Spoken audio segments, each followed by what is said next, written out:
Sukses itu memang harus direncanakan. Karena orang yang tidak berencana sukses seperti berencana gagal.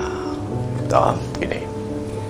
Tetapi kalau kita rencanakan kan belum tentu sukses. Betul. Yang punya rencana saja belum tentu sukses, apalagi yang tidak punya rencana. Oke, nah sekarang yuk kita lihat esensi dari target. Niat awal mengapa kita harus punya tujuan. Ya, oke. Kalau kita mau pergi ke Surabaya dari Jakarta, ini kan tujuan. Kalau ada jembatan yang putus di sana, apa yang kita lakukan? Kan terhalangi dalam perjalanan. Apa yang kita lakukan? Cari jalan lain. Tujuannya sama. Itu loh. Orang kalau tidak punya tujuan kalau tidak punya tujuan dalam hidupnya, kejadian yang tidak disukainya sehari-hari bisa membuat dia lupa mau kemana. Karena dia tidak punya satu tujuan yang membuatnya berorientasi dari sudut manapun ke situ. Makanya rencana itu harus akan tercapai. Tidak ada yang bisa menjamin, itu bagian dari yang gaib di masa depan. Tetapi kalau kita tidak punya tujuan, yang terjadi dalam keseharian kita membuat kita kehilangan arah. Oke, jadi tujuan utama, esensinya adalah bahwa tujuan itu dibutuhkan supaya dalam penyesuaian diri kita terhadap yang terjadi dalam keseharian tetap mengarahkan kita pada yang kita impikan atau yang kita cita-citakan. Dah, satu lagi.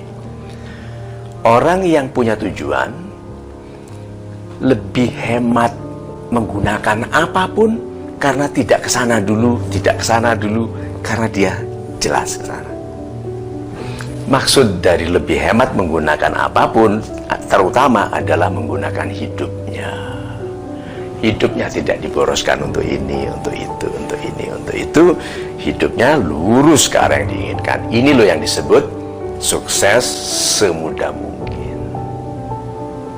Sukses semudah mungkin itu bisa 40 tahun, bisa 50 tahun. Loh, kok 50 tahun sukses Pak Mario? Ya, untuk orang biasa 400 tahun. Orang ini 60 tahun mencapai yang dilakukannya, tapi kebesaran dari yang dicapainya membutuhkan orang biasa yang nggak fokus 400 tahun. Itu namanya sukses semudah mungkin. Tuh. Gampangnya ya memang oke, 30-an sudah sukses, oke, 40-an sudah sukses. Tapi yang penting adalah besarnya yang dicapainya. Nah, besar yang dicapainya ini berarti besar kemanfaatannya bagi sesama, bagi perlindungan alam, bagi pemuliaan ciptaan Tuhan. Ini besar. Rencana harus, karena kita perlu untuk memfokuskan semua energi ke satu titik. Terus begini, bagaimana kalau salah? Kita salah tujuan, salah target. Kita harus percaya pada konsep kasih sayang Tuhan. Tuhan tidak sampai hati membiarkan orang baik salah arah, dituntun. Mencoba ke sana ketemu penasehat, mencoba ke sana ketemu kekasih palsu, mencoba ke sana gagal pernikahannya. Itu sehingga bilang, oh iya ya, seharusnya aku ke sana.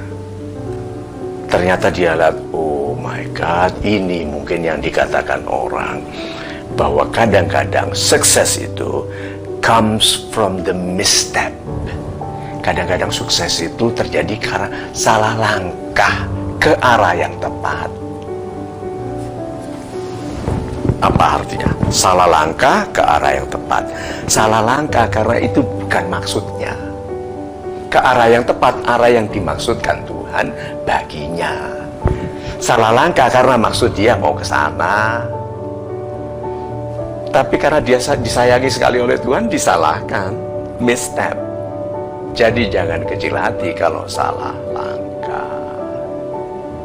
Kalau selama niatnya baik, kesalahan dalam tujuan yang baik tetap lebih baik daripada berhasil mencuri, berhasil korupsi, berhasil menjabat untuk korupsi.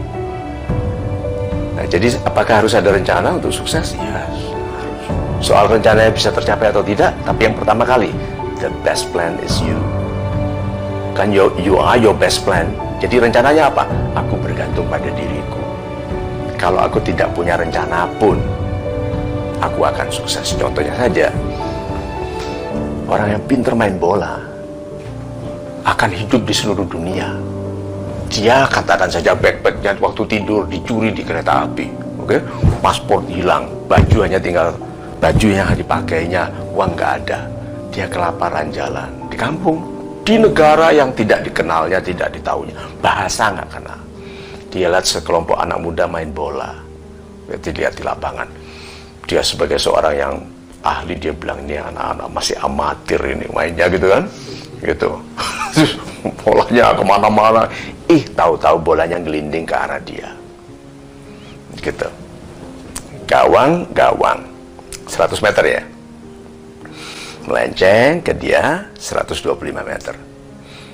Dia tendang masuk ke gawang yang sana. Apa yang dilakukan oleh 22 orang ini plus coachnya plus semua penggembira, apa yang dilakukan? Nah, tendang mas, waktu tendang dia udah jalan, kan dia mau cari kedutaan. Waktu tendang itu yang nggak lihat lagi, jalan masuk, apa yang dilakukan? Dia kejar, ikut kita klub kita mana, ikut Persema aja gitu. Gitu, enggak, Persib aja gitu kan. Nah itu loh, diperebutkan nggak? Dia bilang no language, I cannot speak your language. It's okay, money, you know money. Gitu dia, dolar, money. Itu loh. Berarti anak muda itu harus betul-betul punya kemampuan yang dihargai orang dimanapun dia berada. Coba bayangkan, kalau katakan kemampuan itu bisa dihargai sekali di Magelang, ya, hebat sekali di sana, di Mojokerto, atau dia memang mau mendirikan K-pop, band K-pop Kediri, gitu. Itu bisa. Dan jadi kalau gitu, sukses harus direncanakan, dan rencana terbaiknya adalah kualitas pribadi Anda.